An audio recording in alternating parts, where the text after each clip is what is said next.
So Delroy, we haven't started as yet. We're waiting on a few more persons to join. That's why you're not hearing anything. So kindly for the 2 minutes, you can please play some music so persons know that we're still on for the session. Thank you.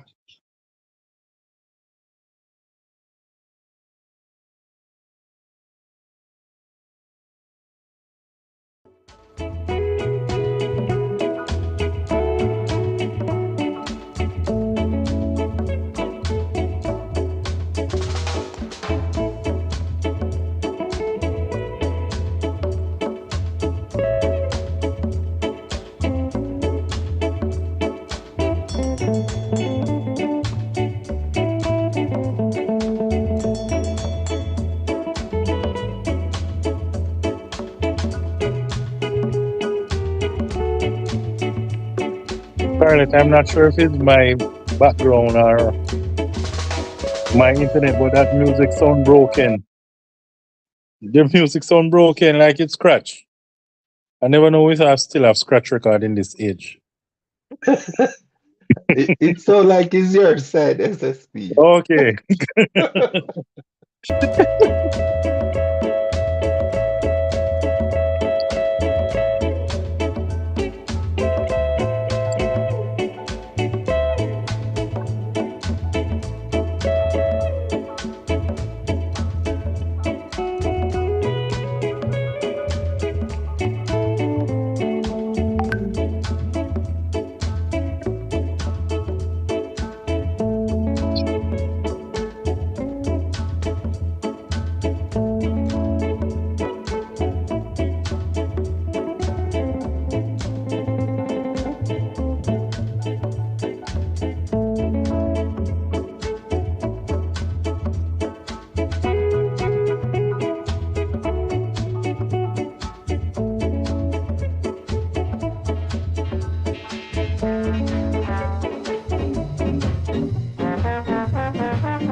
All right, Scarlett, I think we can start now.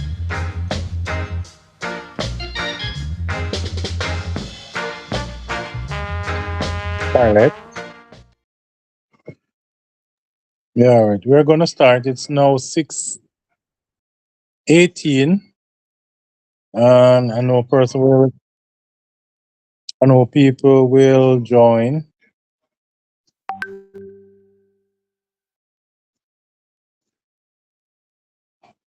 So, good evening, everyone, and welcome to another session for the St. Andrew Justice of the Peace Association, where we will be doing a session on maintaining good sexual and prostate health.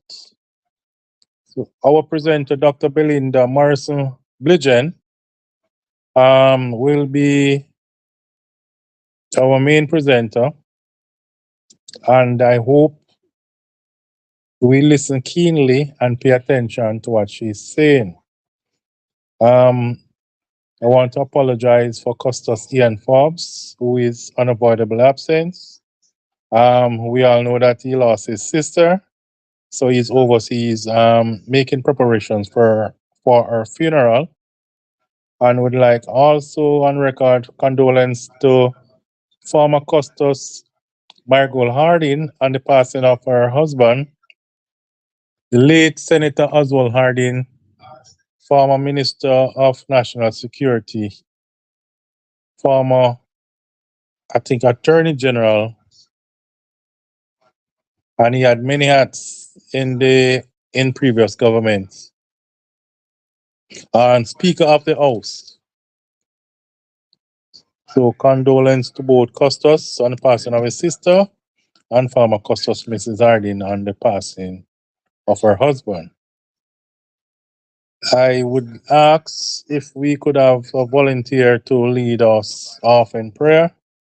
I'm not sure if I can lay hands sudden on you, sir, or someone else to pray before we carry on.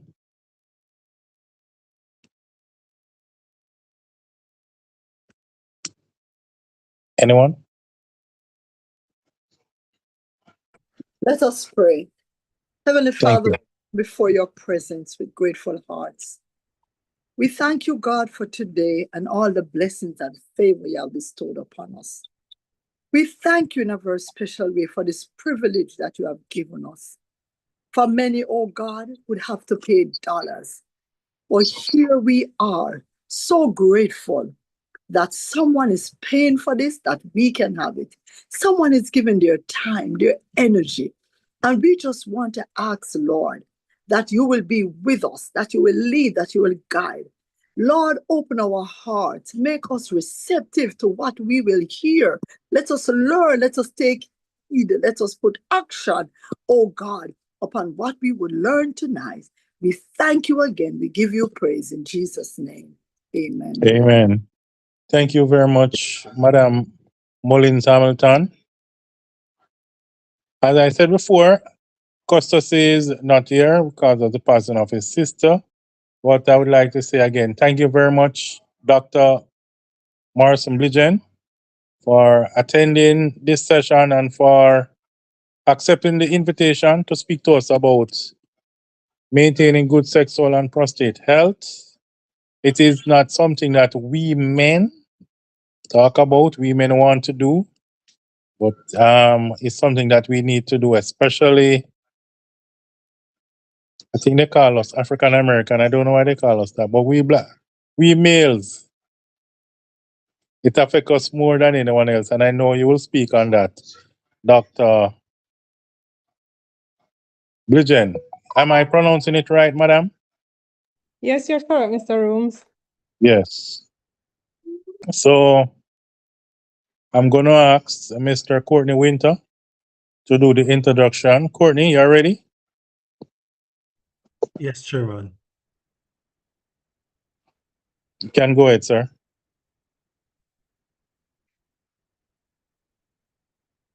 Okay. Good evening, everyone. Let me apologize because in my background, I'm competing with some construction that is going on in my background. And so I'm just gonna ask you to bear with me while I introduce Dr. Belinda Morrison-Blidgen. It is our delight this evening to introduce her. Dr. Morrison-Blidgen is a consultant urologist at the University Hospital of the West Indies. She's currently a senior lecturer and head of the Division of Urology at the University of the West Indies as well as Program Director of the Urology postgraduate training. She completed undergraduate and postgraduate training at the University of the West Indies, Mona campus, and an elective in urology at the University of Toronto, Canada. Her areas of academic interest include prostate cancer and andrology, specifically in sickle cell disease and prostate cancer, where she has published several articles in peer-reviewed journals and book chapters. Dr. Morrison has made many local, regional, and international presentations to audience in her field of urology, distinguishing herself in being awarded the American Urological Association Best Poster Prize on 2 occasions. She is extensively involved in research, particularly as it relates to describing the epidemiology of urological disorders in sickle cell disease and prostate cancer in Jamaica. Dr. Morrison is a volunteer at the Sickle Cell Unit, where she performs regular monthly clinics as well as the Jamaica Cancer Society. She is a past president of the Jamaica Urological Society, past president of the Caribbean Urological Association, and a member of the Medical Association of Jamaica, American Urological Association, and Sexual Medicine Society in North America. Without further ado, let us welcome Dr. Belinda Morrison-Blidgen. Welcome, doctor, and thanks for presenting to us. Thank you so much. Good afternoon, everyone. I am going to thank you all for enabling me to be able to share this afternoon to you as a group. I really appreciate any opportunity to share on some topics that I think are very, very important, as was mentioned before, very important for men, but also important for women. So let me just first of all say thank you. Let me also say thank you for the work that you all do in your capacity. I was pleasantly surprised to see how many friends I had in this very group once the invitations were sent out. So you all know yourself. Thank you. And thank you for joining and supporting. So I thought that for Men's Health Month, which is June, it would be appropriate to speak about maintaining good prostate and sexual health, because the truth is, if I get asked to speak on prostate health or prostate cancer and enlarged prostate, the conversations always segue somehow into sexual health. So I figured, let's see how we can tie the two together, and let's see what is out there and how I can share with you my experience. And perhaps as we, go into question and answer at the end, you can also ask questions or even share your experiences as well, because that's the whole point of this session. So by way of objectives, I wanted to really state clearly what we wanted to achieve at the end of this session.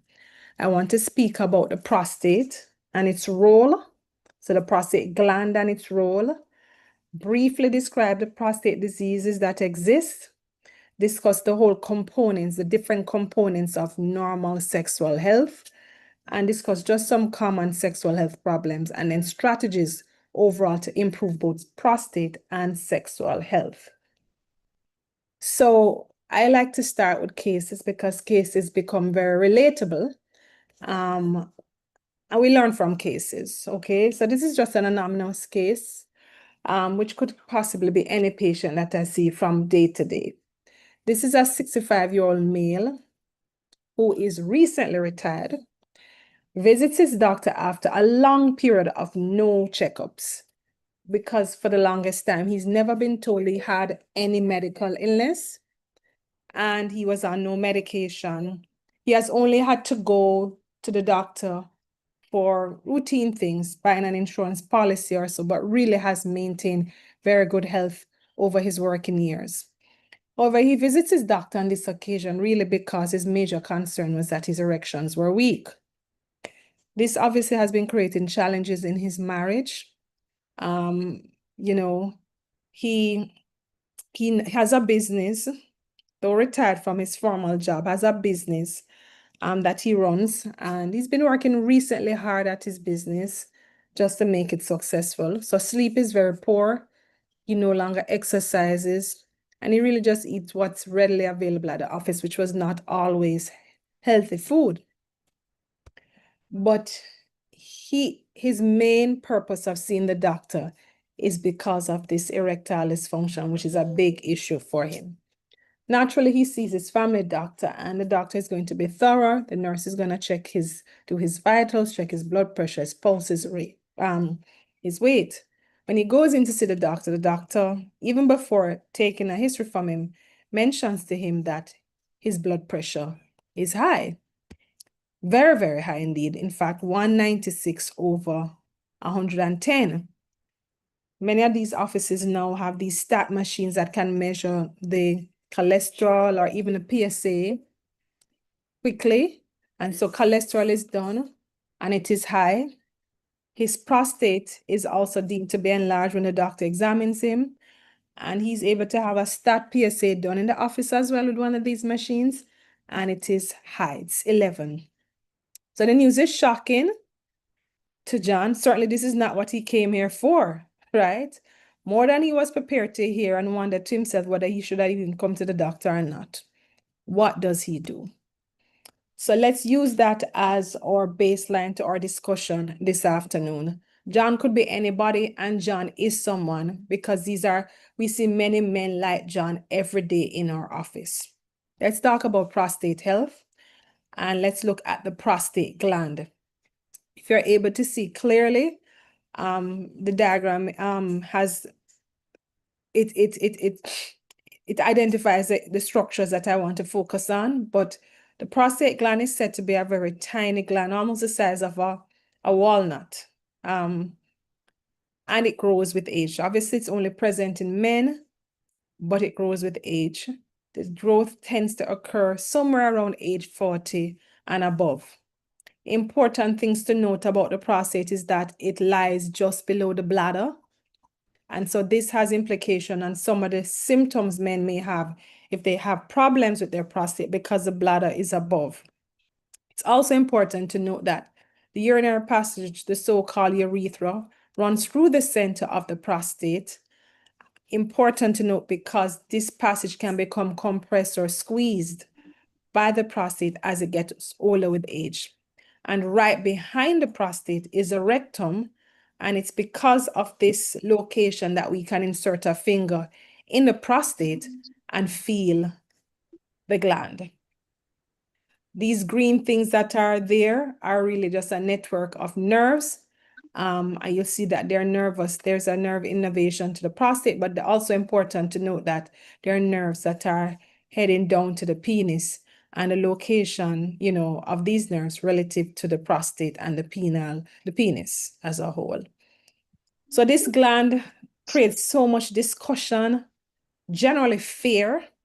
I have patients who come, and when you ask them if they have a medical illness, they tell you they have a prostate, because just how people think of this prostate as a bad thing and that it's a diagnosis on its own.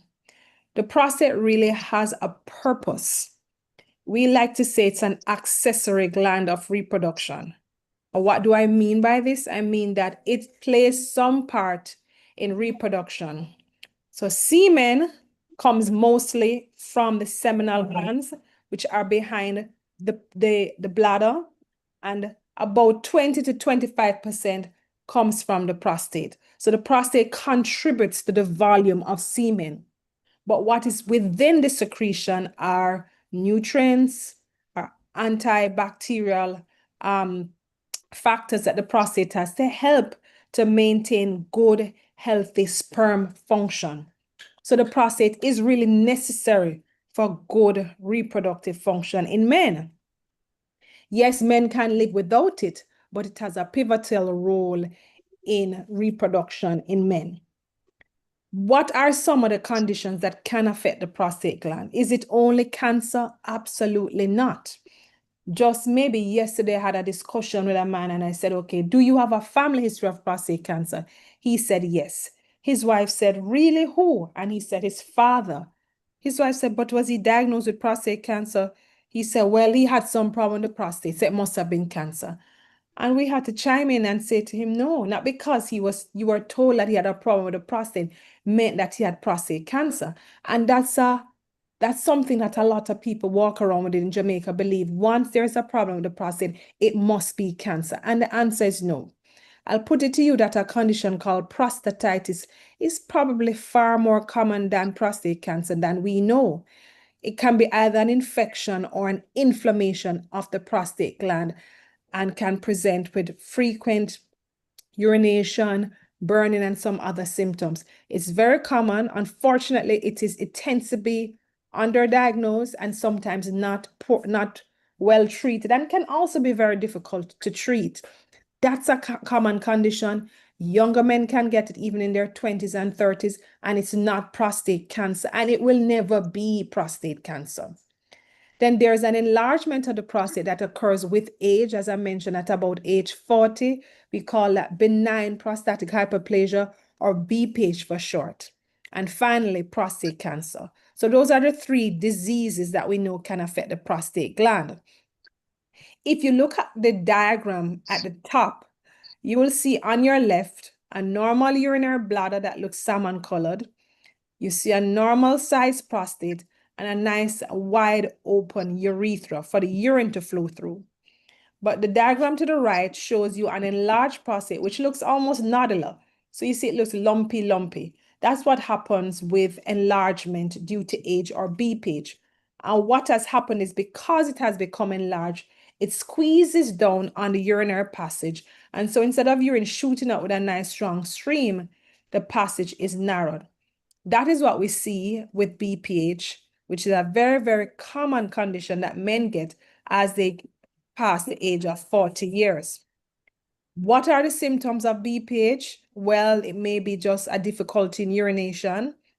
So the man may notice that when he goes to urinate, it takes a long time for the stream to come. He may have to force or strain. He definitely feels that he's not emptying his bladder well. He may have to go very often just to get the urine out. Dribbling sometimes after he thinks he's finished urinating, there's a little bit more coming down. And this is a slow process that occurs with time. Generally, yes, over age 40, but I've seen also some men in their late 30s, mid to late 30s, already starting to have symptoms of an enlarged prostate. Again, an enlarged prostate is benign, meaning it's not cancerous, and it never converts or transfers into a diagnosis of prostate cancer. It's certainly not a risk factor for prostate cancer. The two may coexist in men because generally the same age group of men who are susceptible to having this condition may also have prostate cancer, but it's not a risk factor for it. So men, if you notice that when you go to the bathroom, one person will come into the stall, pee, empties, and you're still there trying to get the urine out, or you're getting up more than 2 or more times in the night, or you generally feel that it's a struggle to urinate, or if you're driving from here to Montego Bay, you have to make stops along the way, there may be a problem. Let's talk about prostatitis, also a very, very common condition, as I said. Itis, it's inflammation, so it may lead to burning pain. The pain may be anywhere from the lower abdomen to when the urine is coming out, to in the testicle, sometimes even in the lower back. If it is infectious in nature, then it can lead to having a fever, chills, but a lot of times it's not a bacterial infection. It may just be inflammation. So you'll get this chronic pain, sometimes even blood in the urine, which freaks out men naturally, or pain when a man ejaculates. So prostatitis is a common condition. As I mentioned before, it is not a risk factor for prostate cancer. But these are conditions that affect our men as we get older, as early as our middle age, if you will, or maybe 40 is not even middle age, 45 and above. is middle age. So basically, a young man at the age of 40 to 45 can have this condition. So it's not just something only seen in the elderly male. There are consequences of these conditions. So a lot of people in our culture like to sit and watch it. We have a culture of liking to watch things or being afraid. So we say, let us see how it goes. Or we go to the best doctor around town, which is Google. And so you read and you hear what you can do and not do, or we pile up ourselves on all sorts of things, which really cannot help. But there are consequences of having these conditions. For an enlarged prostate, the consequence is urinary retention. And you see the picture here is a man with a catheter in. I'm not sure if any of you have ever seen this, but this is a common occurrence at many public hospitals. In fact, I remember years ago working at Spanish Town Hospital, they had a clinic just devoted to men with these bags. That was their thing. They came every 4 to 6 weeks to have their tubes changed because they had an enlarged prostate and went into urinary retention when they couldn't pass urine. Some of them had normalized so much having these bags that they were innovative. It's obvious you can't have a normal sexual function with these kinds of appliances. So some of them would disconnect the catheter from the bag, tie it up, do all sorts of things to try and still have some semblance of a normal life. But they had gotten so used to it. And sometimes there were long delays to getting their treatment for their enlarged prostate. That is with surgery. So they just live their lives having this thing.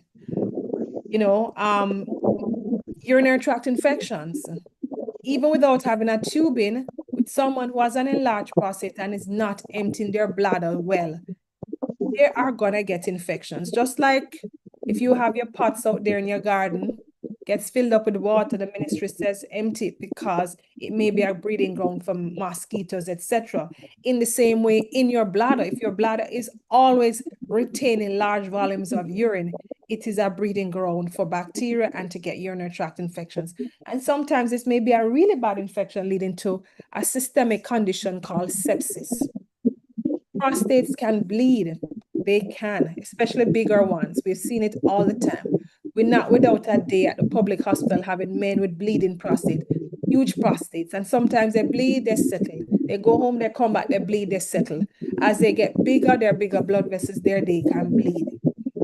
Some men form stones in the bladder because they're not emptying well.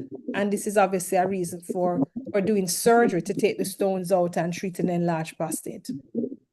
And though not common, most large-scale trials have said maybe about 1% of men who have an enlarged prostate can get kidney disease, chronic kidney disease. How does it happen? How do we typically see it happens? The man will come in the middle of the night, relative notice that, he has not passed urine in maybe a day or two. He probably not even having any pain. We put a tube in, we get out large volumes of urine. We do an ultrasound, we see that the kidneys are all blown up and swollen because he's been retaining this urine for a very, very long time. We do his labs to check on his overall kidney function and it is poor. So the urine backs up in the bladder, ultimately backs up in the kidneys, and over time, that high pressure damages the kidney, and that is chronic kidney disease. So there are consequences. It's not to be ignored and not to be accepted as a natural part of getting older. Prostatitis can cause chronic pain, and that in itself is a major issue. Nobody likes to have chronic pain. It affects your quality of life and so many other things, but it can. It can lead to sepsis if it's bacterial, and even in some cases, it can lead to urinary retention. So even the non-cancerous conditions affecting the prostate can be problematic. How do we treat it? Well, for prostatitis, a combination of things. So if it is bacterial, we may give long courses of antibiotics, sometimes 4 to 6 weeks. We can give anti-inflammatory medication. Recently, they've even spoken about things like the anti-inflammatory properties that we see in agents such as berries, blueberries, strawberries, and multimodality treatment. Not all cases are easy to treat. Some are difficult. Sometimes we have to put them on the same medications we give people who have an enlarged prostate. But by far and large, it must be diagnosed and treated. And these conditions tend to be chronic. So you have a peak and then it settles, a peak and then it settles. The BPH, which is the enlarged prostate with age, leading to difficulty in getting the urine out, can be treated in different ways. For many, many years, what has been the mainstay is just giving lifelong medication. So men take tablets every single day. The tablets may either be tablets that relax the muscle at the neck of the bladder to improve urine flow, or there's another one that can help to reduce the growth rate of the prostate, but men have to take it over time because the prostate never stops growing. A lot of men tolerate the medication well, but not all. Some do not find the symptom relief that they would want. Some do not like the fact that they have to take a tablet every day. And for some of the sexual side effects of these tablets are bothersome, and so they may opt not to stay on medication. There are different ways of treating the enlarged prostate, and it may be done surgically. Some of these surgeries require general anesthetic in hospital, and different things can be done. We either go through the penis and create a channel, so we coat a channel, the so-called TURP. We can use a laser fiber to enucleate a large chunk of tissue. We call that HOLEP. They have new tools on the block like aquablation, where water at high pressure is used to literally create that space and shave down the tissue. There's green light laser, where you can use laser to vaporize the tissue. Or there are minimal invasive treatments that can be done in the office, which do not require general anesthetic, such as Resume, which is steam therapy, where you can use water at high pressure, at high temperature to kill the cells. So I would say in the last 10 years, most of the advances in treatment of the enlarged prostate has focused on not medication, unfortunately, because there's been no new drug for years, but rather on surgery to effectively clear that passage, to avoid men having to take medication. The drug that we use also to enhance erections, called Cialis, may be given daily, and that can not only improve erections, but it can also improve urinary flow. So these are the non-cancerous causes. Let's look at prostate cancer, because this is a big one and it deserves mention. It is the leading cancer that we see in Jamaica. And of all the cancers diagnosed in Jamaica, it is the leading cause of cancer death. It therefore means that no urologist practice, clinic, or office is without a prostate cancer patient at any given day. So, early prostate cancer has no warning signs. And that's very, very important, because I still think that we're missing that message. I still get misinformation from, sometimes people try things. I've seen recently a video a guy put out, which was hopefully to be informative about prostate cancer and getting screened. But there was misinformation there where it spoke about looking out for symptoms of difficulty urinating and going often at night. And really, those are not symptoms of prostate cancer, certainly not in the early stage, because there is none. And why I put this slide here is to make you see that this is just a diagrammatic representation of the different stages of prostate cancer. If you look at stage 1, which is the earliest stage, if you as a physician were to put a finger in the rectum and try and feel this prostate, the cancer, which is represented by the brown circle, would not be palpable. You would not be able to feel it because it's deep within the prostate. So it is the earliest stage. Even stage 2, as big as the nodule is, sometimes you may not feel it. So then how would we make the diagnosis of prostate cancer in these 2 stages? It's the blood test. So the cancer in its earliest stages, they really have no symptoms. It is through screening by doing the blood test that will pick it up.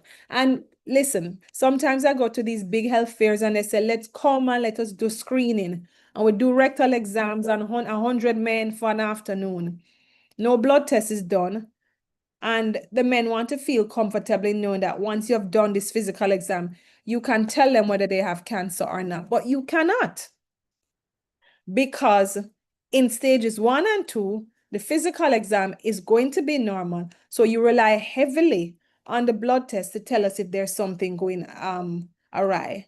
So it's very, very important to note that it's not going to make you feel anything. It's not like a woman who may have a breast lump, and even with breast cancer screening, they tell us do the mammogram because there may be lesions there that are not yet palpable, but if you do a mammogram, you may see it there.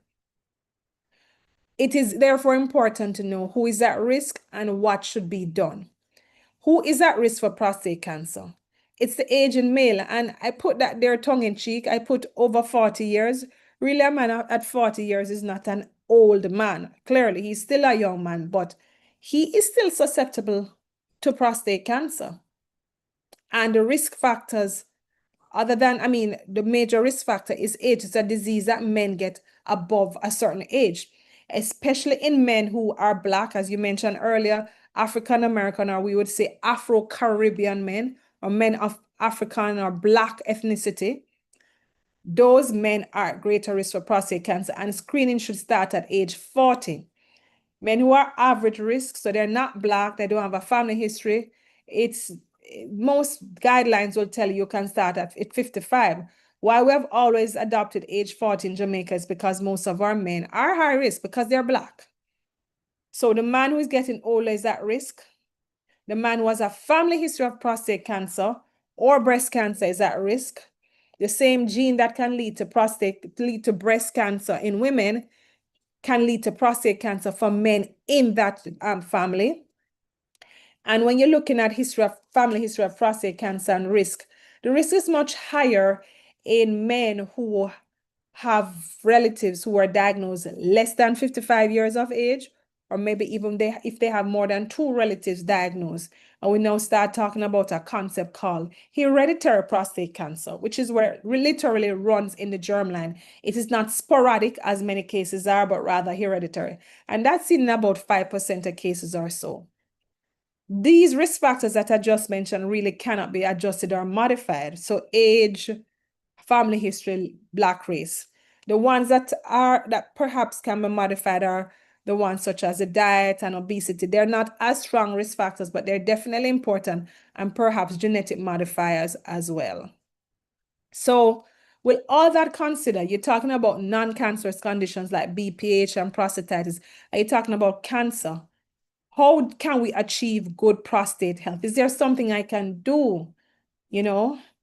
What would I say? I would say generally have regular physician visits, at least 1 to 2 times annually. Many men don't seek to go and see a doctor like our very friend John, who we mentioned before, because they don't feel sick. They go to the doctor if maybe something tragic has happened, like their erections are weaker, but they don't take time to do their regular screening checks.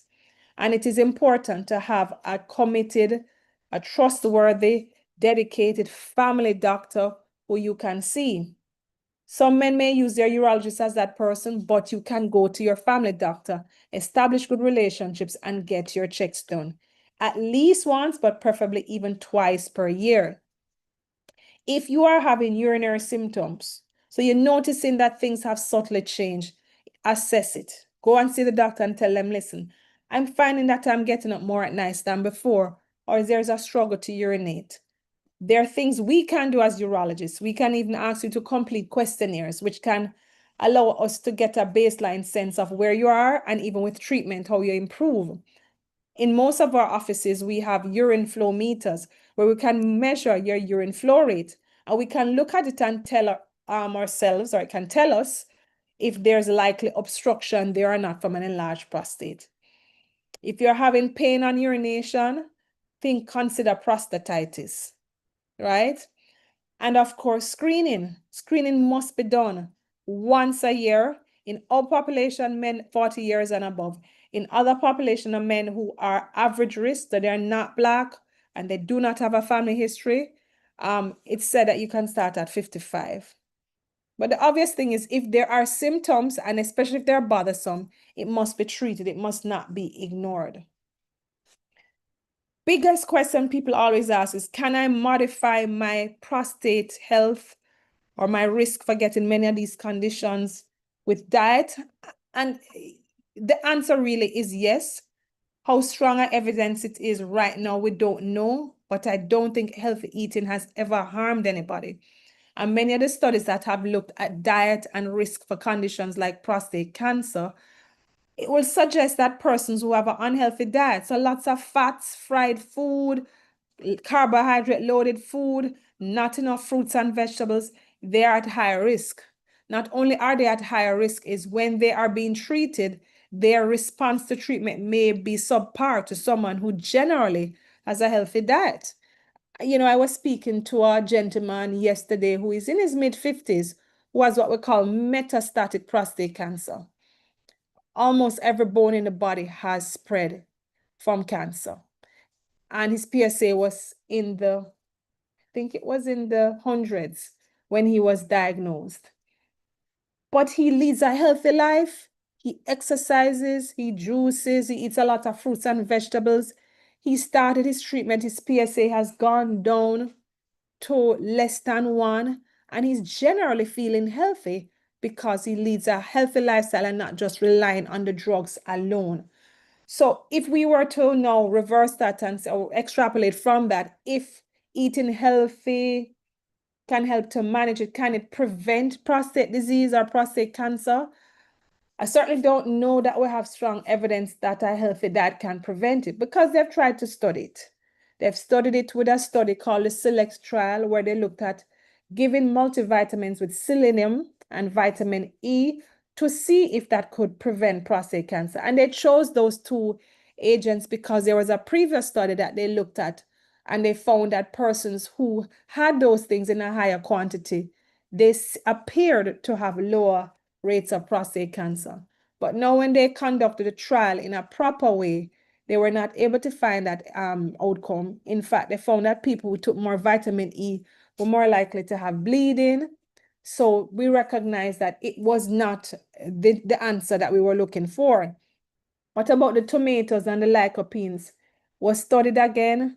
That came also from an observational study where persons who had a lot of tomatoes in their diet appeared to have lower rates of certain cancers, including prostate cancer. So they decided to study it with a randomized controlled trial. They got men who got a placebo, they got men who got tomatoes. They followed them over years, had rigid they had rigid dietary questionnaires, and they did not find at the end of the day that having a high intake of tomatoes reduced the risk of prostate cancer. And many other things that have been suggested can do it. We do not have the highest level of evidence to suggest it right now. It just doesn't exist. But as I say to you, eating healthy can never be a bad thing. For persons who have like prostatitis, because it's a painful condition, we generally suggest that they avoid foods that are irritants to the bladder. And the foods that are irritants to the bladder are things like alcohol, lots of spicy food, carbonated beverages. They are irritants to the bladder. They make for more burning and urination. All right.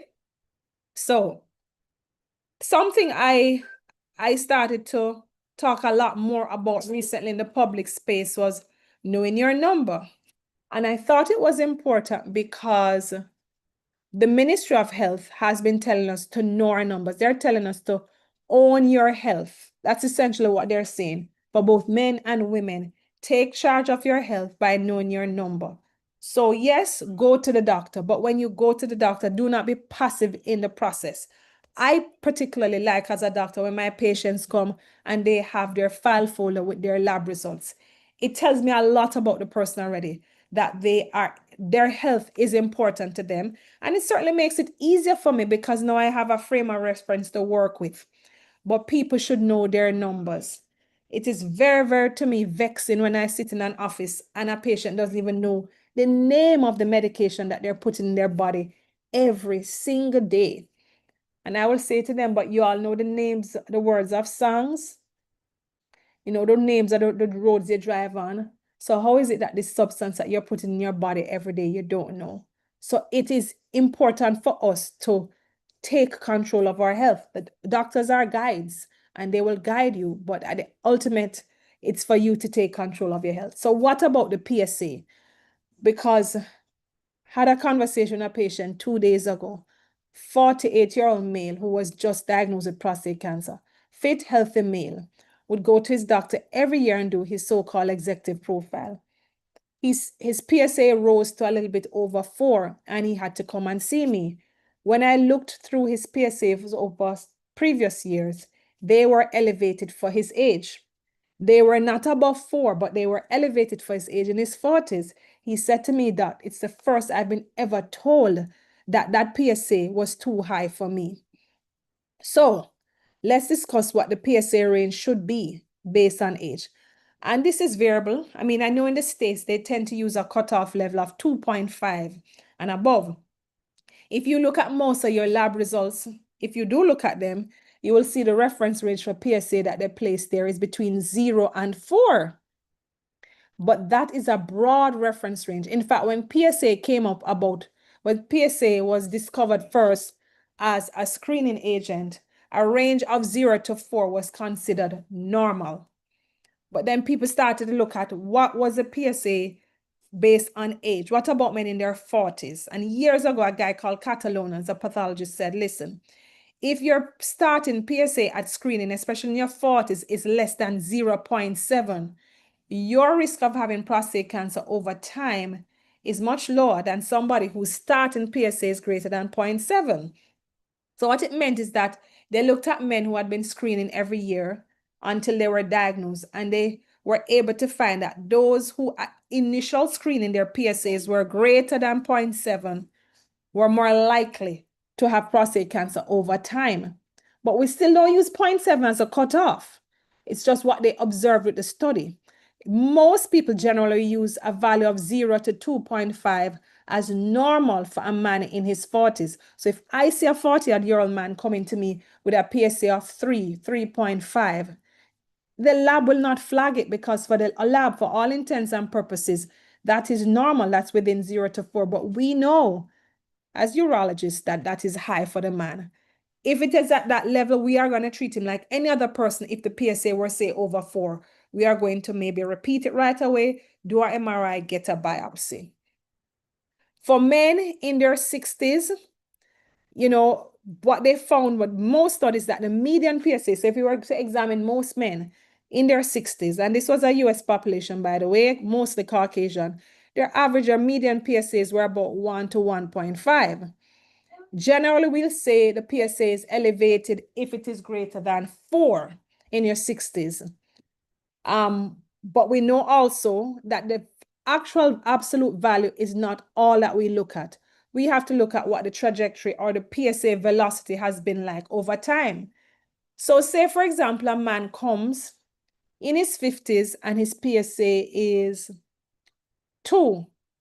Well, that would be normal for him, correct? Next year he comes back, his PSA is 2.9.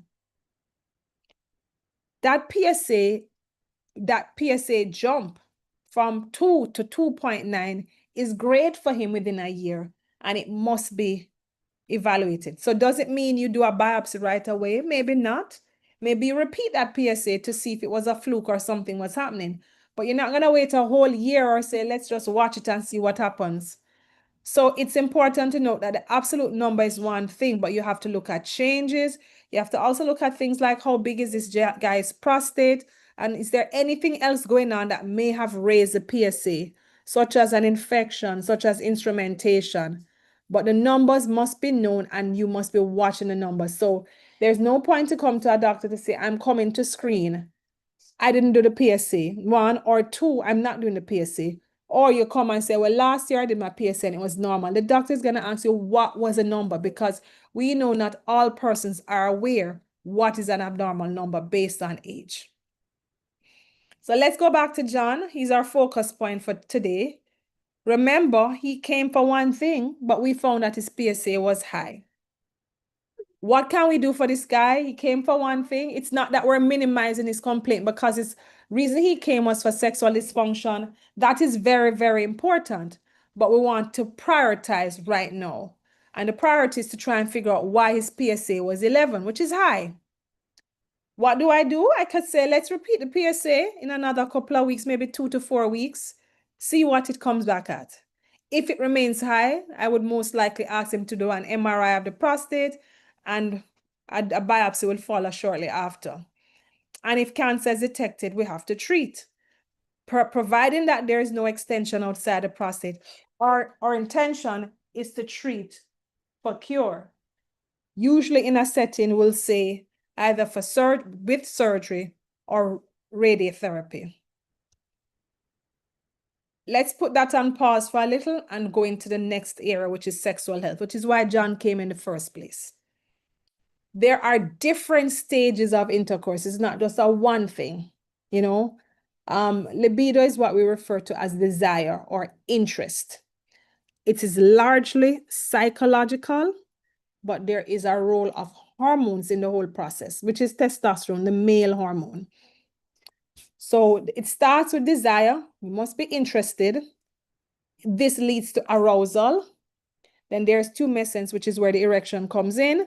There's copulation, where penis is inserted in.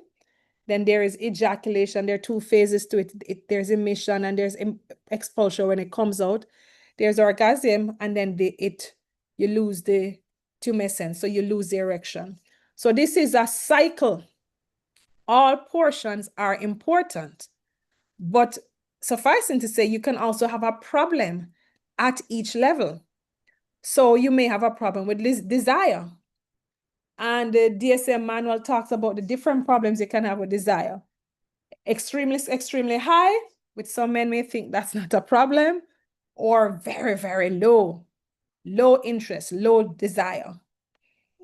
You may have an issue with arousal. There's a desire there, but you're just not getting aroused. Is there a psychogenic reason? Then there are problems with hardness or tumescence or erections. It may not come, or it may come, but it lasts for a very, very long time. And yes, that can be a problem. Copulation, could there be a problem with copulation? Is it because of some deformity of the penis that you just can't enter? Could there be a problem with ejaculation where one, it comes too quickly, so we call that premature ejaculation, or it may not come at all, we call it anejaculation, or it comes, but what really happens, it goes back up into the bladder, we call it retrograde ejaculation. There may be problems with orgasm. You may have a man going through the process of gets libido, gets tumescence, or gets erect, ejaculates, but no orgasm. There's no pleasure. So every step of the way, there may be a problem. So the problem with the erections may be classified as either erectile dysfunction, or there's priapism, which is a prolonged erection, which is usually painful. Erectile deformity, which is like in Peyronie's disease, which is a bend or curve to the penis. We mentioned before the different disorders of ejaculation and orgasm, and also the disorders of libido. Obviously, I'm not going to go through all of these, but we'll talk a little bit about John's complaint, which is ED, because that is what we see commonly. Erectile dysfunction. Years ago, it used to be called impotence, right? So it is a consistent or recurrent, so not a one-off thing just last night, but recurrent inability to either get or maintain an erection sufficient for activity. We would say usually over 3 months, but nobody's going to be hard and fast if it is 2 months and 2.5 months that you're not going to make the diagnosis. John's problem is not unique. It is common. The big study we like to quote is the one called the Massachusetts Male Aging Study, which was published many, many years ago, but is still referenced even now. It was published in the Journal of Urology in 1994. And it said that 50% of men between the ages of 40 and 70 years have some degree of ED, and that's high. That means 1 in 2 of our middle age and older men have ED at some degree. If you look at other population studies, it is pretty similar. It occurs with increasing age, like many other things, and this is what the data from the Massachusetts Male Aging Study is showing us here. So as you're going up in age bands, 40 to 45, 45 to 50, 55 to 60, and going up to 65 to 70, you find that the number of persons reporting it, it's increasing. Back then, they used to talk about minor, moderate, and complete. Now we use validated questionnaires, which can talk about mild, moderate, and severe. But if we were even to say what was complete would be severe. You find also that as the men are getting older, more severe ED is seen. What are the major risk factors for it? This is just looking at the relative risk and the odds ratio, well, specifically odds ratio for these conditions and how it increases the risk of having ED. Diabetes is number one. Sometimes the hardest patients to treat for ED, sometimes not very well responsive to the basic things that we would give, because diabetes can knock the erections at different levels. It may affect blood flow within the vessels to the penis, and these are tiny vessels. It may affect the nerve stimulation, and it may even affect testosterone levels. So diabetes is a big thing. Prostate disease here. Prostate disease from the perspective that mostly what we do. We treat men for prostate cancer. We remove their prostates. There's a risk of affecting erections because of the anatomy and the relationship between the prostate and these nerves. Or we treat men for prostate cancer and we give them hormones. Hormones block testosterone. Testosterone is an important hormone for erections. And even for some men with an enlarged prostate, BPH, we treat with this medication to reduce the size. There is a potential for it also to affect erections. So definitely prostate disease is up there. Peripheral arterial disease, not because it's a definitive cause, but it is a sign that there's widespread blood vessel disease. And the penis really is a modified blood vessel. So if you have blood vessel disease in your arteries going to your limbs, arteries going to the heart or the brain, it stands to reason it's probably also there in the penis as well. Cardiac problems, again, more from the perspective of ischemic heart disease, poor circulation to the coronary vessels, it's likely that it will be there in the penis as well.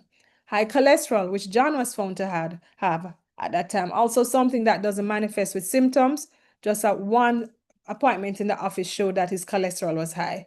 Hypertension and depression. So these are the big major ones. Naturally, it's a long list of things that can do it. Some induced by us as doctors, some chronic disorders, but the big ones are the diabetes, prostate disease. I must mention that not all causes of ED are organic or physical. There's quite a few cases that are psychological, and it may be associated with various things, anxiety disorders, depression, as we see here, generalized stress, and in some cases, it may be just temporary. It may be stress-induced. So various reasons for having a psychogenic ED. What do we know about data in Jamaica and these chronic illnesses that we say are associated with ED? Well, based on the latest report from the Jamaica Health and Lifestyle Survey that's published by CHAIR, located at UWI, 38% of our population has hypertension. That's a little bit more than 1 in 3, which is quite high. And of those persons over the age of 54 years, 70% have hypertension. 11%, well, almost 12% of our population has diabetes, and that's high. 24.6%. So almost a quarter of our population has high cholesterol. 28% of our population is obese, 53% is overweight, and 14% of our population has depression. So let that sink in. And most of these conditions are increasing prevalence with age. So these, remember, are our risk factors for ED. And they are so common in our population. It stands to reason that ED will occur here, just like anywhere else in the world, because we have the risk factors for the organic ED, the hypertension, the diabetes, the high cholesterol, the obesity, and being overweight. And then when we look at other things which we think could be protective, like lifestyle activities and screening, let's just talk about the activity levels of our males. I think I made a typo here. It's actually 40, well, yes, 40, it's not a typo. 43% of our females have low physical activity. And this is by a report from the Jamaica Healthy Lifestyle Survey. 27% of our men, low physical activity, which I suppose is not too bad. But even in that study, they broke it down based on age, and older persons didn't have as much physical activity. Alcohol use pretty high, 58% in males.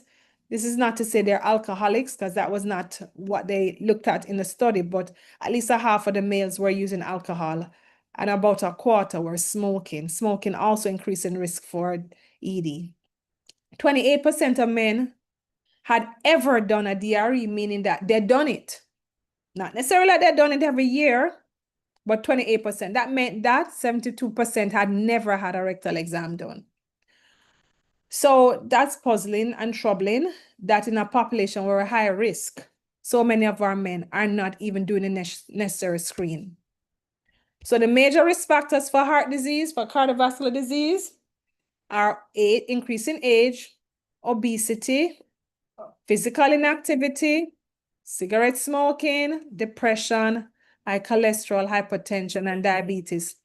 Same risk factors for ED are shared risk factors for cardiovascular disease. So some years ago, someone said, ED is therefore cardiovascular disease under the belt because the same risk factors exist for two. And then they came up with this so-called vessel hypothesis, which they said, if the same risk factors occur in all of these disorders, ED, ischemia or a heart attack, a stroke, peripheral arterial disease, where the hypertension, the diabetes, the high cholesterol, obesity leads to blockage of the vessel. So there's poor flow. The vessel where it will manifest first is obviously the smaller vessel because it's more susceptible to blockage than the bigger ones.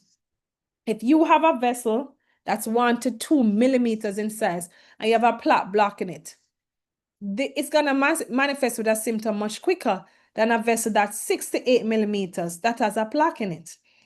And that's how they came up with this vessel hypothesis. What it means for us as urologists, you will never come into my office and I'll just write you a prescription for Viagra or Cialis or something like that, or start treating ED without ensuring that from a cardiovascular perspective, you are okay. Because one, the drug I'm going to give you, if you don't have good cardiovascular function, may harm you, or even the sex you're going to attempt to have will harm you. So it's important to recognize that link and the association. Many men who have ED have organic ED or vasculogenic ED, and it therefore means you have to address the risk factor. They may present first with ED, but perhaps if we address the risk factors, the patients will not progress to having a heart attack or a stroke. And they've seen it where in studies of men who were examined, they report that they had ED within another 2 to 5 years, they were getting a heart attack because a lot of them had underlying cardiovascular risk factors which were progressing. How do we treat these men? We have a lot of different tools we can use. And I always say to men, you choose the one that is you are most comfortable with. So the tablets are easy because you can just swallow them. They're not perfect. They're not effective for everyone in the same way, but for some men, they work pretty good. You can either take them on demand when you know you're gonna have intercourse, or it may be taken every single day. Some of them have side effects like headache, stomach burning, but they're there. And for a lot of men, it's an introductory agent and it works. Let me just say baseline treatment is always diet and exercise and lifestyle. So may not have put it there, but it's important. It's really part of first line. I put couples and sexual therapy there because it's important, because sometimes that's all you need. Recently, I had a patient who told me that he loves his wife a lot, but he feels like she's almost like his sister. Why does he look at her like she's his sister? But he's been married 40 odd years. And sometimes, you know, he will tell you that he'll see someone else outside and he gets much more excited than when he sees his wife. Those things cannot be treated with medication. Those things need therapy, talking, maintaining a good, healthy rapport relationship with your partner to try and bring things back to the spark that it was 40 odd years ago when you got married, or addressing whatever unresolved conflicts are there. Shockwave therapy is the newest kid on the block. It relies on using low intensity waves that are placed on the penis. Usually a session lasts for about 15 minutes, and the shockwave basically stimulates very immature cells to differentiate into mature blood vessels, mature nerve cells, which are healthy. Is it for everybody? Not psychogenic, is really just for organic. It does help a lot of patients. This question that we're still learning about with the treatment is how long will it work for? How many times will patients have to repeat it? But there seems to be some promise in it. Lots of people are given platelet-rich plasma and stem cells. The evidence for it is not as strong. I will say just this year at the American Urological meeting, they kind of poured cold water on it, suggesting that it definitely didn't seem to be, of the restorative therapies that are there, which include shockwave and stem cells and PRP, the shockwave seemed to be the one with better promise. And even though the data for it is not as strong as the other agents, it seems to have better promise. Some men may have to move up the line to like a vacuum device, which they place on the gland and they press a button to allow for blood to come in. They may have to self-inject, and that can work pretty well. Not that painful, but something to get around. And if nothing else works, then there's the penile prosthetic surgery, where we place an inflatable, or in some cases, a non-inflatable device inside, which allows for erections that the man controls. So what of testosterone therapy? I cannot have a discussion about ED without talking about it, because this is topical. And I mean, this Time magazine was like maybe 15 years old, where they were talking about menopause and the billion-dollar testosterone industry. So testosterone levels actually decline with age. 20 to 30 years of age, testosterone starts to decline by about 1% per year. Will every man be affected? No, but he can. So if it's starting so early, over time, testosterone levels are lowered. It affects drive, desire, erections. It affects cognitive function. It affects bone health, muscle health. It affects so many things. So it's a big industry. And this chart is showing us that there is a decline, and where you start to see it mostly around about that 40 to 50 age group, like many other things. We have questionnaires we can use to try and screen persons and see if they may have it, but there are certain groups that should always be checked. Every man who comes with infertility or ED should have their testosterone checked, and it's best to be done early in the morning on an empty stomach. If the reading is low at any one point in time, it should be repeated. And if the repeat reading is still low, there is reason to treat. Patients who have diabetes should be screened. People with HIV, people with osteoporosis, people with anemia that you cannot explain, they should have their testosterone checked, because in a lot of them, treating a low testosterone will reverse a lot of the conditions they have, or at least improve it. So locally, we have this drug called Nebido, which is an injection that you generally get every 3 months. Hopefully soon to come in Jamaica, we would have other things like the gels that you can apply every day, the patches, the implants. So patients can have a variety of options based on their desires. So what do we do to promote good health? Regular exercise, weight loss, no smoking, definitely no smoking, alcohol in moderation, controlling and managing conditions such as diabetes, hypertension, having regular physicals, and regular consultation with your doctor. Guys, you just have to have a doctor. It's just not acceptable that you exist and you don't have a doctor that you can call on. Maintain good relationship with your spouse. You know, try to do things that are interesting. Talk to her. See if your spouse is having issues as well. Some women also, as they go through their middle age, can also go through menopause, and that may affect their desire as well as intimacy. So it's very important to do things as a unit and seek treatment if problems exist. So let's go back to John. He indeed was diagnosed with prostate cancer and eventually had surgery as his curative option, and he did well from that perspective. Unfortunately, though, his ED worsened initially post-surgery, which is not surprising. He opted for a penile implant in the end because many of the options that he was given did not work. And guess what? He's very happy. So, in summary, prostate and sexual health are closely linked. Poor diet and lifestyle may contribute to dysfunctions in sexual and prostate health, but a healthy lifestyle, regular screening, and health-seeking behavior can help to maintain good prostate and sexual health. All right, so the floor is open for questions. I'm not sure if our moderator wants to share that. I do think I saw some questions coming up. I'm trying to see if I can get in that section to open. Are there any questions?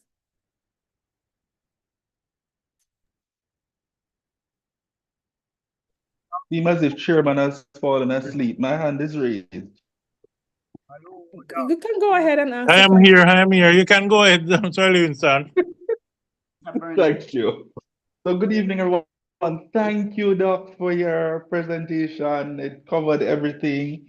So I'm now speaking as a pharmacist. So I'm Yes. encouraging our men when they go for their executive, which all of us, I'm sure, all of us go and have our executives done at the lab. I'm also sure that all the labs have the capacity to email your results to you. So when you turn up at your doctor, you just go into your email and show your doctor your executive profile. So this is done every year. That's one. Two, when you go to your doctor and you get a prescription, you take a picture of it.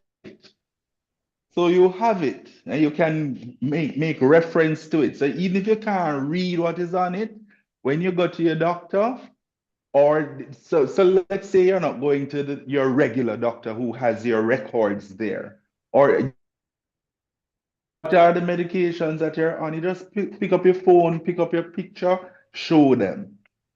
So you don't have to remember your numbers to know them, and you don't have to remember your medication. Very important point. I see someone nameless said, very good presentation, but it is stressing me out. Let me dead. I don't want to know. I hope that was a joke. I really do think, and I say it in that way because I've met people who feel that way. They just don't want to know because they're afraid of what can come. But this is how I look at it. We have to be responsible, and we don't exist alone. We have families, we have wives, we have children. Our health, as you all know, is our wealth, and our health impacts the rest of the family. I can't tell you how many caregivers I've seen totally burdened because men choose to ignore their health, and then when they become very sick, they're extremely burdened, more burdened than they ought to be. So we shouldn't say that this is not just meant to stress you out. It's just meant to educate you. It's not scaring you. It's meant to educate you and tell you what you can do. And there are many, many persons, if we look at even for prostate cancer, who have gotten their assessment Tell and Baron, treatment, I'll be there and shortly. they've been treated and they have survived and they've done well. So we just need to know, empower ourselves. And I totally agree with you, Doc, because I have a friend that when he Sorry, was Chair, diagnosed. I'm not sure. Sorry, I think I got cut off at some point. I'm sorry. I thought you were finished. No, All right, a call continue. came in. I'm so sorry about that. Continue. So I'm Continue. not sure how much you heard. The emailing of your No, yeah, executive we profile heard to all your of that. email. Yes, we And the heard that. picture of the okay. So the question Yeah. now was in terms of your prostate health, there are notions that if you increase your sexual activity and or if you don't increase your sexual activity, if you masturbate regularly at least once a day, that will help your prostate health. Is that true? No, the truth is they did have a few studies. They were not the best conducted trials, by the way, but they did have a few studies that looked at that very topic. Over the years, they've had one that actually suggested that more frequent activity could prevent, and then another one that said more frequent activity increased risk. But the evidence was not very strong, to be honest with you. And because of when they looked at the weaknesses of the studies, we can't use that as any strong risk factor. So we don't even necessarily mention it a lot when we give talks.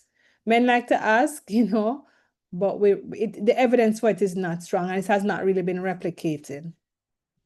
Thank you. Yeah, so I was saying earlier, that each one encourage one. I had a staff member that was diagnosed. And I told him to go and get the surgery, and he's alive with us now. As There I you said to go. him, you have your kids. Better you do the thing now. After the surgery, he was in some pain, Yes. but after that, he was good after that, and he's okay now. Yeah. Yeah. So and Trevor, I nobody's think you gonna have tell you Trevor. that Can I nobody's ask? gonna Yeah. tell you that the early days are easy because it's a Yes. process from the diagnosis and the psychological impact and toll it takes on you to going through the process and deciding which treatment do you think is best for you, you know, but it always gets better. All right. So we have Trevor, Andre, and then Courtney. Yeah. Can you hear me? Yes, This go is ahead. Trevor. Yes, Doc. A quick question, and I have not researched it, so I figure you're here. Why not ask? Why are black men so affected? Yeah, good question. It's mainly genetic. Let me just be clear though, is every racial group gets prostate cancer. Well, It's we just seem to that be black higher. men, yeah, we are higher, because if you look at even the United States, where there are melting pot of various racial groups, and certainly blacks are minorities there. Prostate cancer is in their top two. I think their second commonest cancer. However, when you look at the different racial groups, blacks are highest in terms of new cases and death rates. And it is believed that there are certain genes that we possess that others do not have. But it's not as so clear cut just with that because it's a multiplicity of genes. So if you could say, okay, this one gene can do it and this one gene causes it in this person, it's not so. There are several genes that they've been able to isolate. Some more common in men that are black, or if you want to call Afro-Caribbean, African American, and that's the So, reason. so it's not that we're predisposed to it because of lack of resources or anything like that. That is not necessarily a cause for the disease, but it is a modifier in terms of how it presents. So, if you're gonna get it, you're gonna get it. If your risk factor is high, you'll get it. But how we present because of lack of resources, fears, disparities may now make somebody who is high risk but could potentially be cured by picking up early now Right. come late and have a poorer outcome. So mortality really, I think, is affected by that, not so much the incidence. And that's a real thing. In the African American population, many of them don't go out to get checked because they're superstitious of the system, of the doctors. Sometimes they believe that the doctors are not going to treat them fairly. And there have been studies that show that even racism occurs in medical treatment. I'm sure you all know that. Yeah. True. I And if they lived don't there go for to a 30 doctor odd who years. doesn't look like them, they don't trust them. And there may not be a lot of doctors who look like them to begin with to give them good advice. So they don't go out. Their lifestyle factors too. Maybe their diet is not the healthiest either to begin with. And so they don't get checked. Or they may not have the money to go get checked. I Lack always of tell patients, resources. I get it. If you don't have a lot of money, why are you going to take up the money that you have now to go to a doctor to find out about a disease that's not affecting you now? That's not your priority, right? So, and it happens in our setting as well, where people have to prioritize what they're going to spend on and what they're going to do, what activities they're going to do. Prostate cancer, as I said, doesn't lend itself to detection early. So you're struggling, hardworking male, don't have much money. You're not going to go sit down in a public clinic for hours to get seen, to get your prostate checked. Worst of all, you're not going to spend money to see a private doctor to get that done. You sort it out. You deal with whatever issues come when you start to feel sick. And so that's the mindset. And we have to rewrite that narrative to make men know that, listen, we want you to live long, productive lives. Don't wait until you start to feel sick. Okay. Thank you. Thank you. Thanks. So we have Andre, then Courtney, then Alan. Okay. Sure, thank you. I think Doc, you sort of segued onto the point that I was gonna highlight. So, I'm affiliated with an organization that makes supplements, one of them being a prostate health supplement. And I will tell you that a lot of the time people will call, or you go to these workshops or so forth and presentation, and a lot of people choose to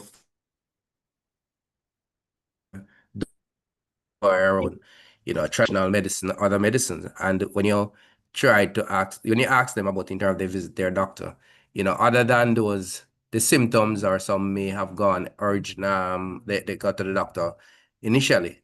There seem to be a reluctance to have that as being part of their routine, because whatever medication or whatever you're on, if you're not getting that those consistent data points, it makes a big difference in how how your treatment you respond to treatment, because one thing I've learned is that treatment work differently on different people, also based on obviously what their lifestyle and what they consume is also a factor. But I do think that there needs to be that part of it, and just going around and seeing different presentation on cancers. I was telling spear rooms that when you look at some of the sessions, the females respond differently from male, and I think that is something in terms of not just public education, but we have to find a way in which to change that culture, in which to bring people to the formal sphere of seeking those kind of help. Yeah, I agree. The culture has to change. Our culture is generally that men do not actively go to and seek health screens as compared to women. I mean, you go to any hospital, clinic, you mostly see women on benches versus men. And if men are there, it's because they really don't have any other option at this point in time. That's a fact. Yes, some persons tend to want to just go the nutraceutical route without even consulting mainstream medicine. Number of reasons for that. Sometimes there's a general suspicion of the conventional medicine. There's suspicion in terms of whether things are for profit or to help them or to harm them. And sometimes they're just trying to do things on their own. There's a lot of persons who are also in denial, and that is their way of just even this week I saw a gentleman. He came in taking more supplements than I could count. And, he had just been kind of doing his own thing. He came already knowing that he had a PSA that was high, but he was telling me all the different things he was using, but it did not remove the fact that the PSA was high and it needed to be evaluated. So he was doing his thing on his own, eventually now coming in. So a lot of people do that, and sometimes they don't ever come in. So cultures have to change, but people have to be able to relate to what we're saying. So we have a setting like this, and you are educated, and so you understand the importance of that. But not everybody has access to this. A colleague of mine, Professor Aiken, has always said sometimes he doesn't like when he has to give talks like these, even at hotels in Kingston, because a man on the ground who needs to see or hear cannot find his way to a Pegasus or Marriott. But you have to go to the church, you have to go to the bar, if you will, the barber shop, and talk to men so they can understand the importance of this. Thank you. Yes, Courtney. We'll do Courtney, and then we ask somebody said in chat about something about Aki. Aki, right. Hi, doctor. 2 questions. Yes. What's the efficacy rate for the PSA compared to the digital exam? That's the first question. And it seemed like age is a risk factor for both prostate and sexual health. Would you suggest then that as you get older, you see the doctor in more frequency than annual, perhaps twice a year? Yeah, I can answer that question first. Yeah, and actually I suggesting as well that at least once or twice a year seeing a physician, at least once or twice. Yeah, age is a risk factor for a lot of things. And I usually would say once a year minimum, but if you are having symptoms, twice a year minimum. the first question you asked was related to, can you remind me? The efficacy rate, because I Right, so was told sensitivity. that the Right, so PSA sensitivity. sometimes Right, you get a right. false. Yeah. So Yeah. sensitivity of PSA versus DRE. Sensitivity meaning that the ability of the screening test to pick up disease. How more reliable is the PSA leading to a diagnosis of prostate cancer versus the DRE? The PSA is far exceeds the DRE. Really, really does. It's way higher. Just as I said, you could do a DRE, cancer is there, but you can't feel it because it's small and it's embedded within the prostate. The PSA is gonna likely pick it up because it's a biochemical test. So then you may ask, so why do we still do the DRE? You know what? Lots of countries across the world, when they're reviewing their screening guidelines, and some of them don't have DRE there. And if they even have it there, they're not doing it every year. Depends on what the patient's risk factor for prostate cancer, if they're high risk or average risk. The other thing is our argument has always been, one, we use the DRE to clinically stage, meaning that if we're gonna make a diagnosis, we have to start talking about what stage are you at. You can do radiological stage with MRI, PET scans, etc. But you also can do clinical staging, and that helps to guide treatment. Plus, there have been, not common, but there have been cases of patients who have a normal PSA, but it's only the DRE that picks up the abnormality. How common is that? Not very common. Usually, and if it occurs, sometimes it's quite aggressive cancer that doesn't even make you have a high PSA. So it's not the norm. But the summary is that the answer is that the PSA is far more sensitive in picking up prostate cancer than the DRE. In terms of ACI, we don't have a direct link looking at ACI and developing prostate cancer. There was a study on prostate cancer where ACI was mentioned, but it wasn't a study looking at causation or association. It was a simple study where the premise was made that in Jamaica, we have a lot of ACI. So no data was taken on food consumption or whatever. It was just a premise. You live in Jamaica, you have ACI. But we also know what ACI contains. It contains these polyunsaturated fatty acids, which we are told can increase the risk of prostate cancer. So what they did was they recruited men from KPH, Kingston Public Hospital Urology Clinic, years ago, who had a biopsy done that confirmed prostate cancer. They were able to get samples of those biopsies and examine the levels of polyunsaturated fatty acids, or PUFAs, within those persons' prostates. And they were able to correlate the levels of PUFA with how aggressive the cancer is. So the higher the levels of polyunsaturated fatty acids they found, the more likely the person had aggressive prostate cancer. So they said, okay, if PUFAs are in your prostate, it must mean that you have a high PUFA intake, and that was it. They did not say the ACIs led to prostate cancer. And quite frankly, ACI is not the only source of PUFAs. You can get PUFA when you go to finger licking good any night or day. So the point is, fried food, unhealthy food has a lot of polyunsaturated fatty acids.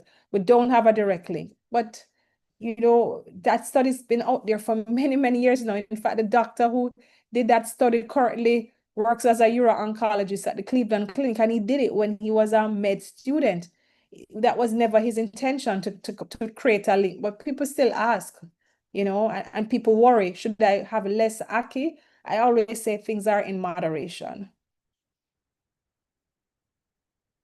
All right, thank you, Doc. So, courtesy of Medicania, I have some giveaways. Doc, I don't know if you want to ask some questions. I have some Alpha Prostate supplements, and I have Balmus Power Mix Plus Guinea Hen Weed Capsule. So I don't know if you want to ask some question, and Carlet, you can assist me to see a raise of hands who will come up with The answer, Doc, to see if they were paying attention.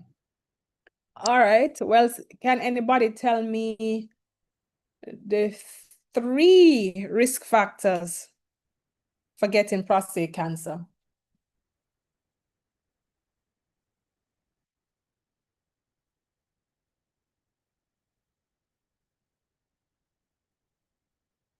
Really? Age, your lifestyle, and your race, ethnic race. Yes, correct. Pauline, we will organize where you will pick up your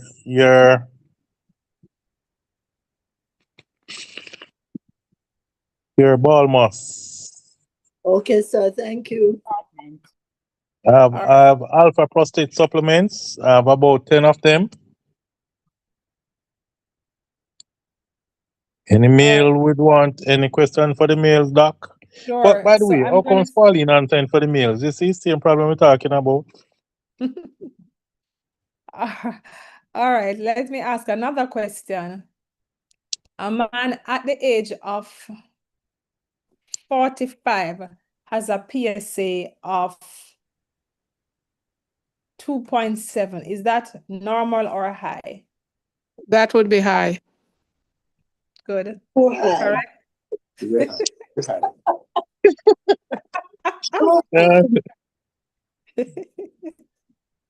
Okay, and Chisholm, we got Yes. you there. We got Okay. you there. I still have more supplements. Look here now. You Okay, males I are will letting tell me you down, you this. know. You can give my thing to somebody else. I'm actually in the US. Okay, thank you. You're welcome. I had said too high, so Yes, no man, I have your thing here. okay. So we'll arrange for you to pick up. But Okay. for the meals I'm going to organize, these supplements are complement of one of our justice of the peace. And I would like to thank him on this platform. He was one of them that asked one of the question. And I've seen him on Mr. Andre Mackenzie. I'd Yes, like sir, to I'm say here. thank you for reaching out when Andre heard about the presentation, Doc. He did not hesitate. He said he had the supplements and he gave us some so that we can give out to the members on the platform. That's But I good. noticed it's only the ladies that were answering the questions. Chairman, probably you could keep some of them for quarterly meeting. Yes, I will do so. But Doc, what I want to ask is, say something came to mind. When you mentioned about the PSA, the PSA test is only for the prostate. Correct. Yeah. So So if it's you a want to screening test test for the for prostate. if you want to test for other cancer in the body, what test Yes, is each recommended? cancer has its own screening test. So for example, for breast cancer, it's a mammogram, right? For Yes. colon cancer, it's a colonoscopy. For cervical cancer, it's a pap smear, and so on and so forth. So each cancer has its own screening. For lung cancer, it's a CT scan, a non-contrast CT scan. Okay. All right. Because remember, PSA stands for prostate specific antigen. Okay. But Doc, I can tell you based on what I am getting from the group here. Thank you very much for the presentation. I think we had reached up to 70 persons. Oh, Alan, I did saw your name, Alan Carter. Go ahead. Yeah, man. Good evening, everyone. Yeah, thank you, Doc. Your presentation was well received. As a matter of fact, I was in the office and 2 other co-workers, they were listening in as well. So I can tell you that your presentation was received. I have one question though. You mentioned at one point in terms of the prostate and sexual health, there was a connection. But my question though is for men in 30s going into their 50s, what is the average sexual activity that they should be participating in that you'd call that normal activity? That's a very good, very excellent question. And the truth is, we don't have that. Because these things are so subjective based I on think it is. culture and Yeah, I think it's person. important though, because if we're talking about sexual health, just like with any other health that we're talking about, Right. like if you're talking about your dental health, you know that you're required to brush X amount of time. If you're talking about your sexual health, I think this information is critical because it will help to gauge in terms of, you know, what would happen in terms of your prostate, because your prostate is affected by your sexual activity, correct? Not in a significant way. I mean, the question was asked earlier if frequent activity could have any impact on risk for prostate cancer. And I Oh, said, yeah, I didn't there hear are that some, question. yeah, Okay, man, there thank are you. some studies that were done. One did suggest that more frequent could lower the risk, and years before one said it didn't, but it's not the strongest level of evidence.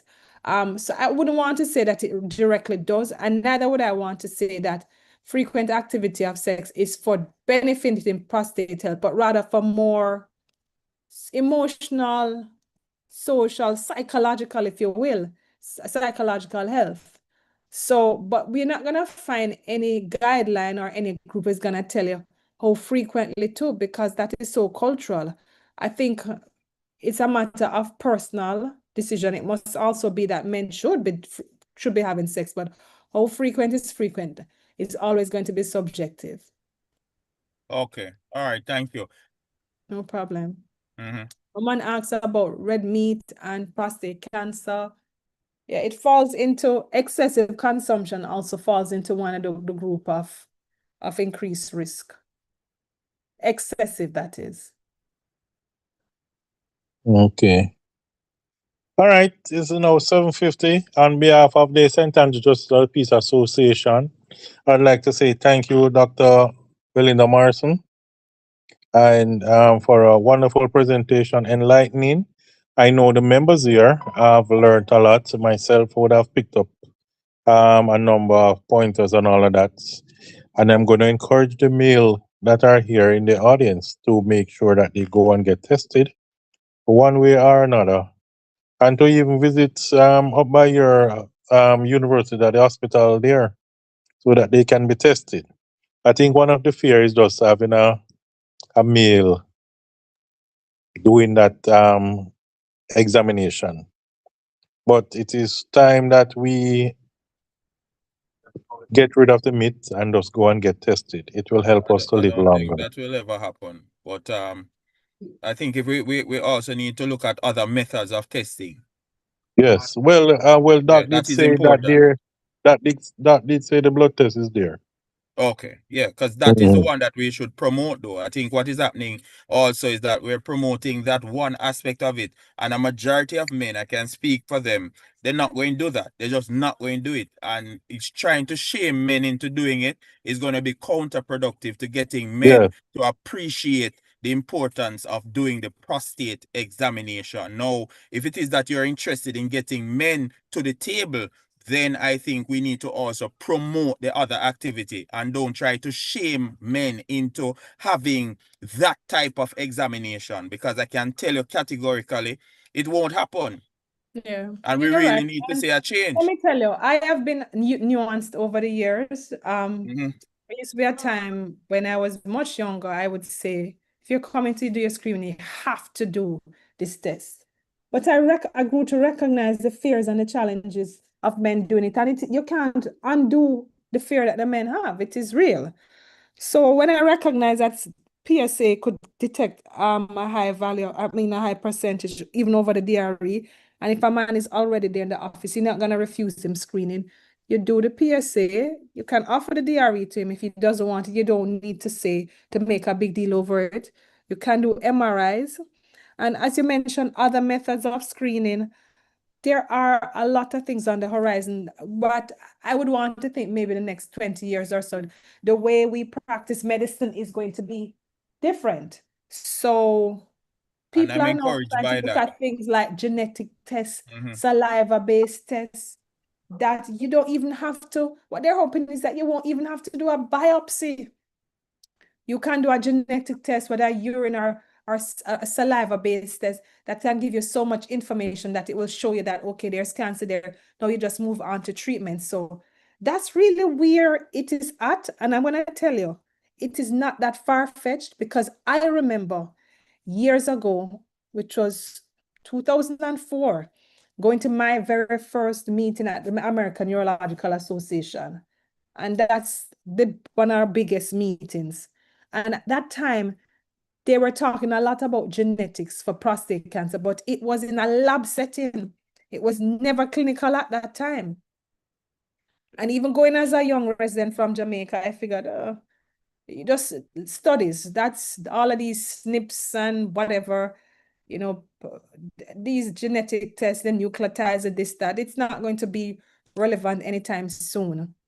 But I'm going to tell you that in 2026, and maybe even for the past several years, any center that you go to with resources, genetic testing is included in some way. Whether it is okay, you did your PSA, it's high, I don't know if you have cancer or not. Can I do a genetic test to see if you're high risk for having cancer? Or you do have cancer. Do you have familial or hereditary prostate cancer? Let me do a genetic test to see if you have hereditary prostate cancer, because now you need to go and counsel your brothers and the men in your family. Or you have prostate cancer and we took out your prostate. We do some gene tests on the prostate itself to see if you'll be responsive to certain medications to give after, yes or no. So it has moved from the bench to the bedside and being applicable. So therefore means if some persons are in labs now working on strategies to screen without having to do a rectal exam, and maybe not even having to do a diagnostic biopsy, maybe in another 10 to 20 years, that would be true, and it would be something that we're going to be doing. The only challenge we may face in our country is affordability of those tests, because now many of these genetic tests I'm speaking about are not cheap.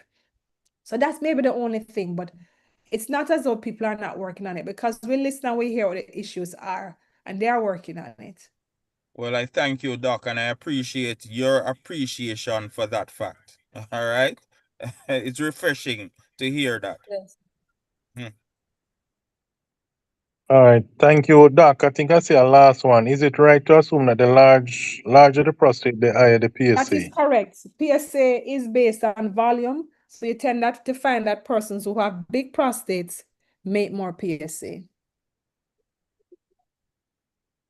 I think Yes. someone else has a hand up. Can Chisholm Malcolm? Yes, it's McLeish. Yeah, I Go just wanted ahead. to say, one of the things that I notice, with a lot of our families is that they don't have their family history.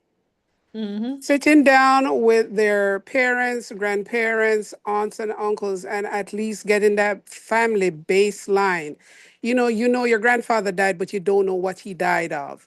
Your grandmother passed away, you don't know what she died of.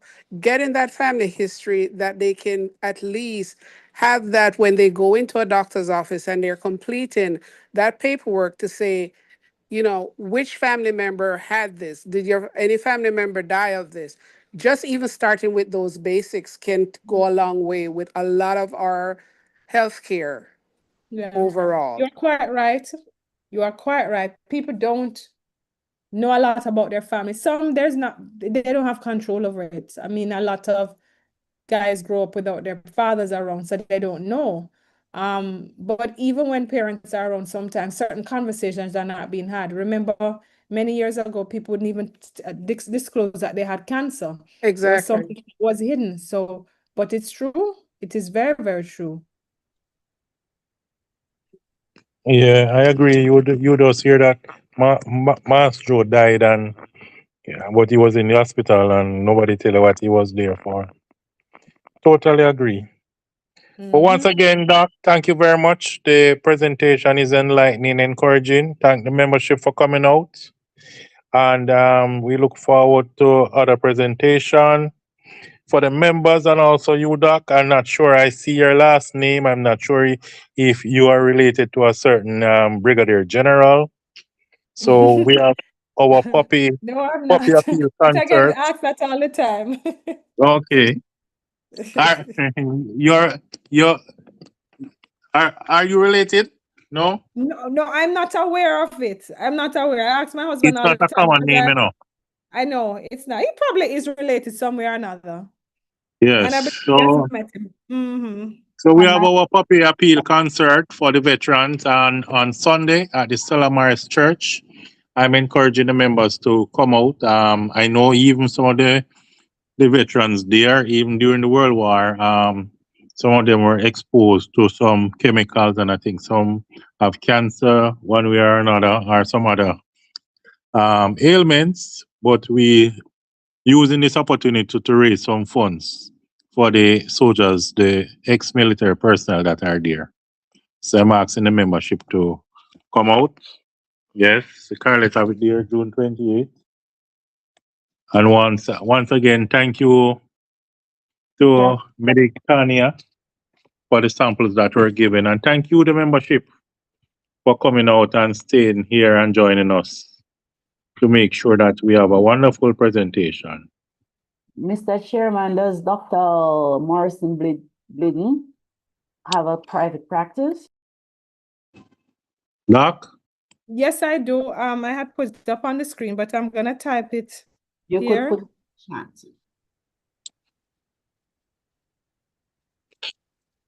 All right. Let us see that. Yes. Medical. Thank you, Doc. I think I've been there once, you know. Mona Institute of Medical what? Sciences. Yes. Yeah, man, up by Mona. Yes. Up by Yui Mona. okay. Okay. And thank you again, Andre Mackenzie, for the samples. Thank you, membership. God bless, and we will speak again. Thank you, everyone. Have a good night. Stay tuned. All right. Good night.